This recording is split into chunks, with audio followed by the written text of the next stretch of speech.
Ankita films present. Mummy के पतोहिया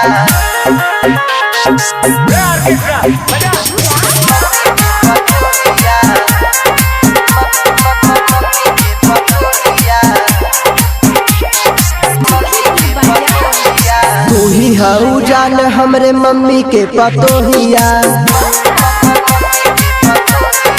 आए है तू ही हऊ जान हमरे मम्मी के पतोहिया। दिलवा दीवाना भइल देखले बानी जहिया, दिलवा दीवाना भइल देखले बानी जहिया। तू ही हऊ जान हमरे मम्मी के पतोहिया। आए हाय तू ही हऊ रानी हमरे मम्मी के पतोहिया।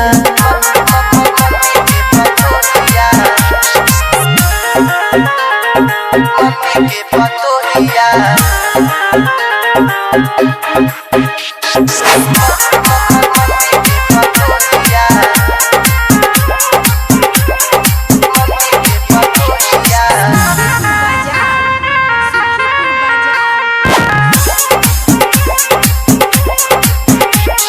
मनिया तोहर सजाई तोहके अपन बनाई, दुल्हन बना के तोहके ये जान अपना घरे ले जाई।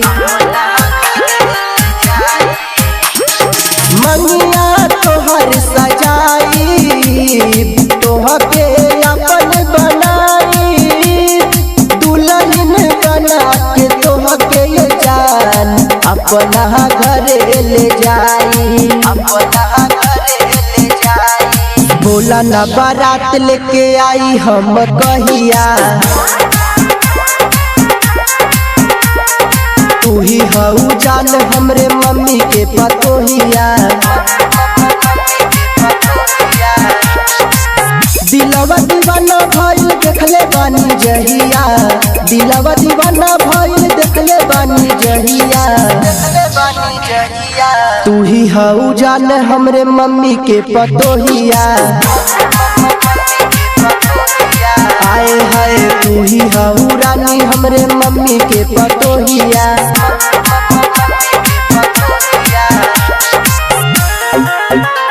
मम्मी के पतोहिया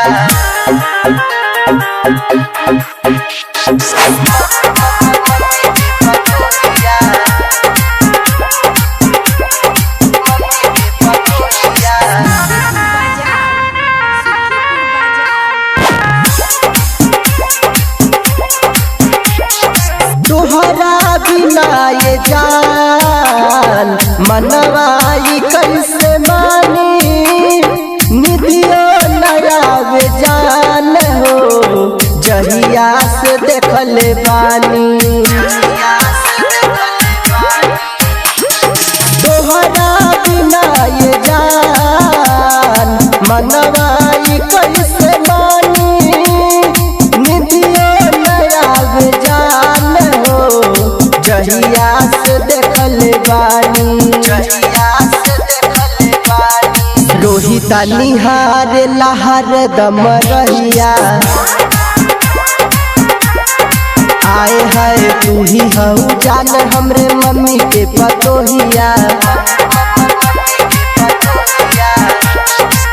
दिलवा दीवाना भइल देखले बानी जहिया, दिलवा दीवाना भइल देखले बानी जहिया। तू ही हऊ जान हमरे मम्मी के पतोहिया।